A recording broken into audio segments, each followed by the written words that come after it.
If you want to get paid faster and manage your sales efficiently, creating invoices in Xero is an essential skill.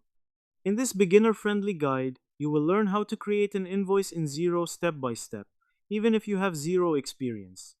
Xero makes it easy to generate professional invoices and send them directly to your customers. To get started, log into your Xero account and go to the Business menu. From there, select Invoices and then click on New Invoice. This will open the invoice creation screen. Next, enter your customer details. In the To field, select an existing contact or create a new one by entering their name and email. After that, add the invoice date and due date to define when the payment is expected. Now, add the items or services you are billing for. Enter a description, quantity, unit price, and account for each item. Xero will automatically calculate the total amount for you. You can add multiple line items if needed.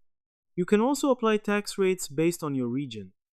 Make sure the correct tax is selected so your invoice is accurate and compliant.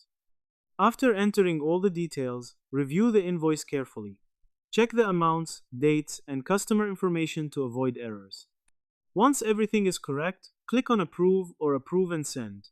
If you choose to send, Xero will email the invoice directly to your customer with a professional format. You can track the status of your invoice, such as whether it is paid, unpaid, or overdue. This helps you manage your cash flow effectively. If needed, you can also customize your invoice template by adding your logo, branding, and payment terms in the settings. In short, creating an invoice in Xero involves entering customer details, adding items, reviewing information, and sending it for payment. Now that you understand the process, start creating invoices in Xero and manage your billing more efficiently. If this helped, like, share, and subscribe for more quick tutorials.